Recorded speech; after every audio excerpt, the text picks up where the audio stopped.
مفيش حاجة في الدين اسمها حجاب المرأة. هم اقرأوا كتابية هم سلطانية لا ده سلطانية والسلطانية. وانتوا كلكم حافظين بني الإسلام على 5 فيهم حجاب المرأة شيء لا وجود له في الدين. وعايز أتوقف بالفحص والدرس كثيرا على حكاية الحجاب الحاجز في الدرس الجاي في الحصة اللي جاية. وهل الحجاب الحاجز يعادله النقاب الحاجز؟ وهل الحجاب الحاجز شرعا وفقها سليم، ولا هو حجاب لوحده ومفيش حجاب حاجز، ولا الحاجز دي حاجة ثانية غير الحجاب والنقاب الحاجز؟ متى يمكن أن نرى إيناس الدبيدي ترتدي الحجاب؟ يا رب ما تكتبها عليا. كنت عريان ليه؟ لأن الحرب فكلهم عريانين، ولما كل الناس تبقى عريانة ما فيش عيب. ليه المرأة تغطى والرجل لا يغطى؟ الله، ما شيء غريب جدا. يعني أنا ليه ضد الحجاب؟ لأنه ضد الأخلاق.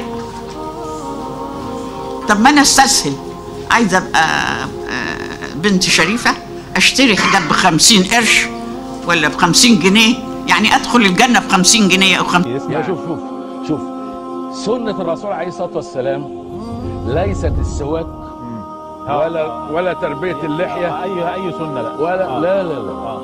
السنة شيء والاتباع شيء والتقليد شيء.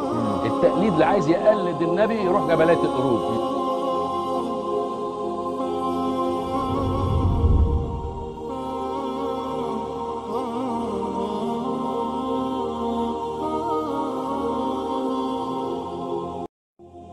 يعني شوف سنة الرسول عليه الصلاة والسلام ليست السواك ولا تربية اللحية. أي سنة لا ولا لا. السنة شيء والاتباع شيء والتقليد شيء.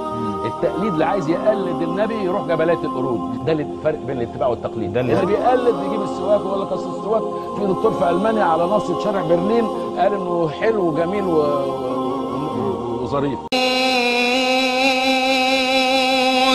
قل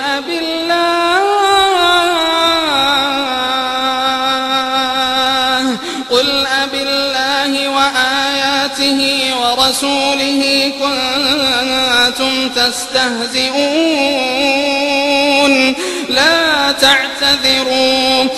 تعتذروا قد كفرتم بعد إيمانكم إن نعف عن طائفة منكم